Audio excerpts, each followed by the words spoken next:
देश और विश्व के निर्माण की दिशा में विद्यार्थियों की अहम भूमिका।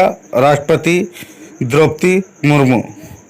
वर्तमान में प्राप्त सभी उच्च शिक्षण स्थानों में छात्र छात्राओं के द्वारा उत्कृष्ट प्रदर्शन किया जा रहा है। यह एक बहुत ही सुखद बदलाव है और बेहतर समाज के निर्माण में भारत के प्रगति की घोतक भागी है। युक्त बातों शुक्रवार की महामहिम राष्ट्रपति द्रौपदी मुर्मू के विटिजर कुलाध्यक्ष मुख्य अतिथि के रूप में दक्षिण बिहार केंद्रीय विश्वविद्यालय में आयोजित तीसरे दीक्षांत समारोह के दौरान कही। उन्होंने संबोधन में राष्ट्रपति महामहिम ने कहा कि उपाध्याय डिग्री प्राप्त करने वाले दक्षिण बिहार केंद्रीय विश्वविद्यालय के सभी विद्यार्थियों को मैं बहुत बहुत बधाई देती हूँ। वही उत्कृष्ट प्रदर्शन देते हुए स्वर्ण पदक करने वाले छात्र छात्राओं को मैं विशेष सराहना करती हूँ। मुझे यह बताया गया कि दीक्षांत समारोह में उत्कृष्ट प्रदर्शन देने वाले विद्यार्थियों के लिए स्वर्ण पदकों की कुल संख्या 103 है, जिसमें 66 पदक हमारी बेटियों ने हासिल की। आज जिन 25 विद्यार्थियों ने मंच पर आकर मुझसे गोल्ड मेडल प्राप्त किया, उसमें भी 18 बेटियां और 7 छात्र हैं। सभी देशवासियों के इस बात पर गर्व है कि बिहार की इस धरती पर विश्व की पहली लोकतांत्रिक व्यवस्था फली है।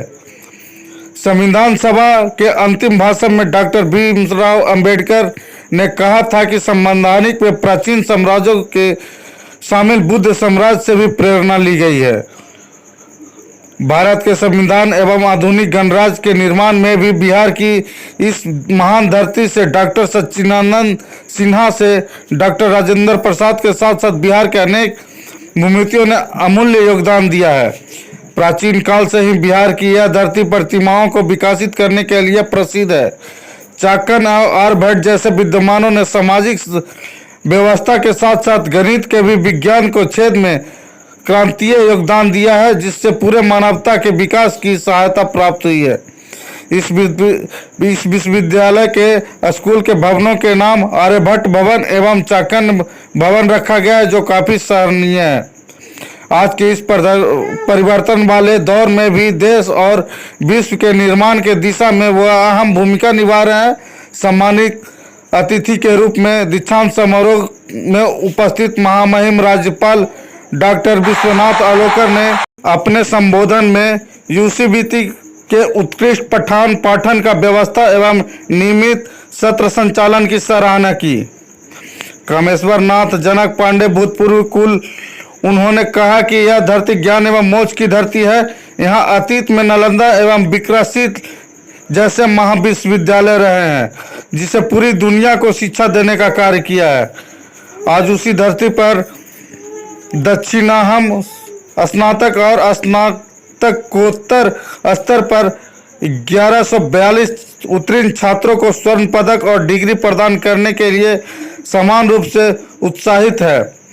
हाल में ही नैक AA++ ग्रेड के मान्यता प्लस CUB ने पहली बार गया में अपने 300 एकड़ में अस्थायी हरी भरी दीक्षांत समारोह का आयोजन किया। दीक्षांत समारोह के दौरान टॉपर को डिग्री के साथ साथ मेडल भी दिया गया, जिसे chancellor gold medal, school gold medal, departmental gold medal आदि शामिल है।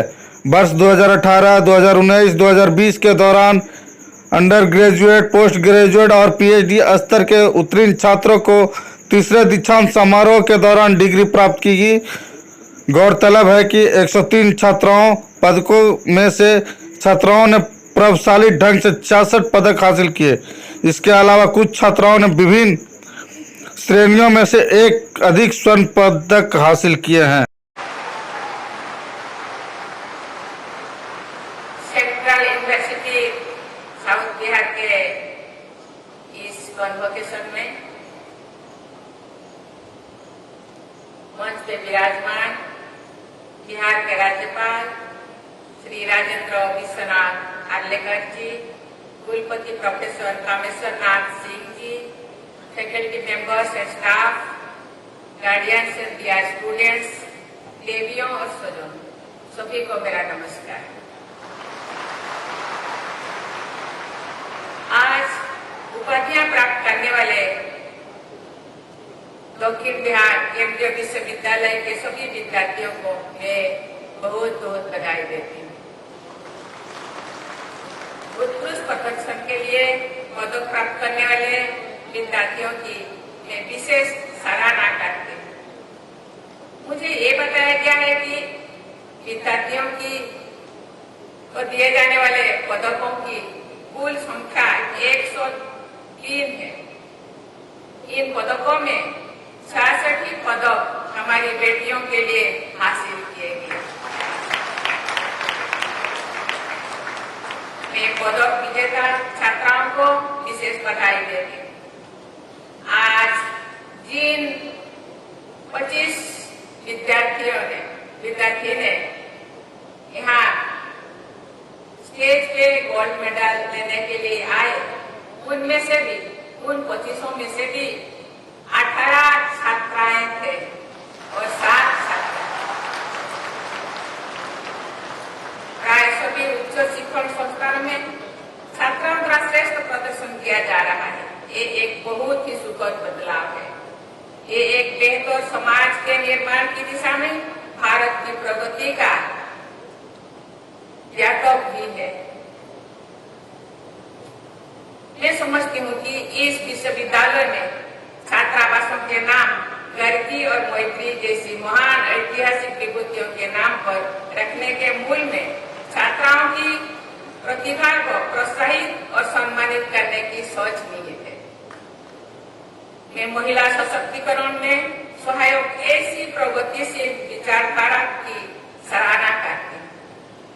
देवियों और सजनों, सभी देशवासी इस बात पर गर्व का अनुभव करते हैं कि हमारे देश में बिहार की इस धरती पर ही विश्व की पहली लोकतांत्रिक व्यवस्थाएं फली फूली थी।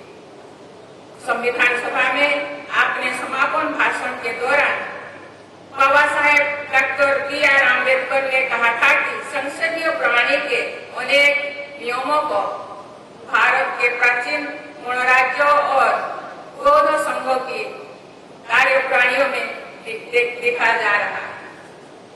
भारत के संविधान और आधुनिक गणराज्यों के निर्माण में भी डॉक्टर सच्चिदानंद सिन्हा और बाबू राजेंद्र प्रसाद सिंह बिहार की अनेक विभूतियों ने अमूल्य योगदान दिया है। प्राचीन काल से ही बिहार की ये धरती प्रतिभाओं को विकसित करने के लिए प्रसिद्ध रही है। बिहार की धरती पर ही चाणक्य और आर्यभट्ट जैसे प्रकांड विद्वानों ने समाज और राज्यों की व्यवस्था से लेकर गणित और विज्ञान के क्षेत्र में ऐसे क्रांतिकारी योगदान दिए जिनसे पूरी मानवता के विकास में सहायता प्राप्त हुई। इस विश्वविद्यालय में विज्ञान की शिक्षा जिस भवन में दी जाती है उनका नाम आर्यभट्ट भवन रखा गया है तथा सामाजिक विज्ञान के शिक्षण हेतु निर्मित भवनों का नाम चाणक्य भवन रखा गया है। इस नामकरण की वास्तविक सार्थकता यहाँ के आचार्यों और विद्यार्थियों द्वारा विश्वस्तरीय शिक्षण और शोध के लिए प्रयास करने में भी दिखाई देगी। आज देश विदेश में बिहार के प्रतिभाशाली लोग चौथी औद्योगिक क्रांति में अपना योगदान दे रहे हैं। बिहार के उद्यमी लोगों ने विश्व स्तर पर अपनी पहचान बनाई है। प्रगति के ऐसे वैश्विक मानदंडों को स्थानीय स्तर पर भी स्थापित करना आप सबका लक्ष्य होना चाहिए। दक्षिण बिहार केंद्रीय विश्वविद्यालय के विद्यार्थियों को भी इस परिवर्तनकारी दौर में अपनी सक्रिय भूमिका निभानी चाहिए। मुझे ये जानकर प्रसन्नता हो रही है कि इस विश्वविद्यालय में बड़े पैमाने पर टेक्नोलॉजी और इनोवेशन को बढ़ावा देने के लिए प्रयास किए जा रहे हैं। डेटा साइंस और आर्टिफिशियल इंटेलिजेंस के पाठ्यक्रमों को पहल है।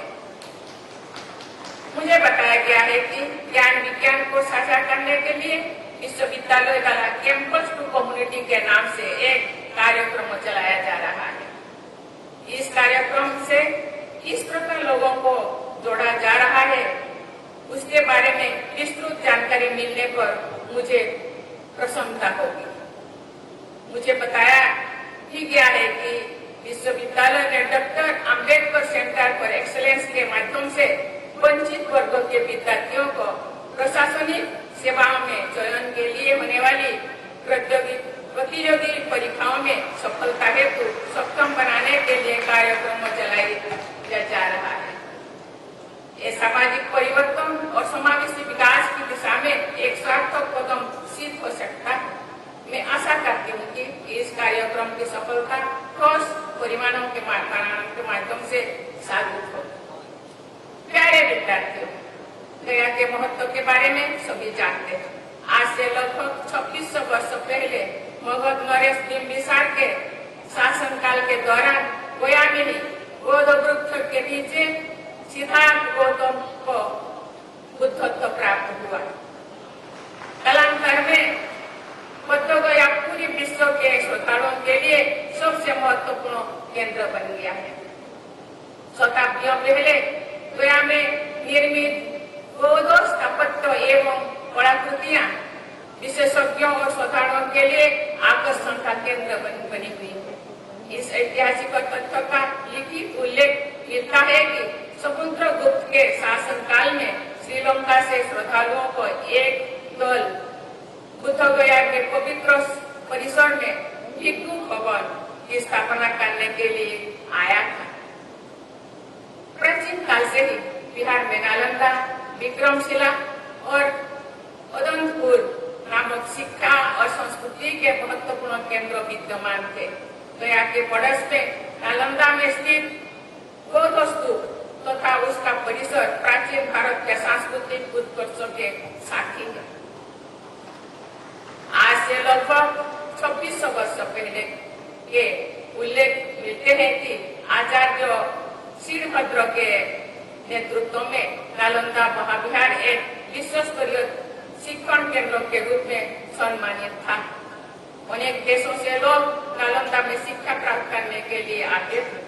8वीं सदी में नालंदा महाविहार के पद्म संभव प्रमुख बौद्धिक विद्वान ने भगवान बुद्ध की शिक्षाओं को तिब्बत और चीन में प्रसारित किया। नालंदा महाविहार में ज्ञान की विपुल राशि वहाँ के पुस्तकालय में संरक्षित थी।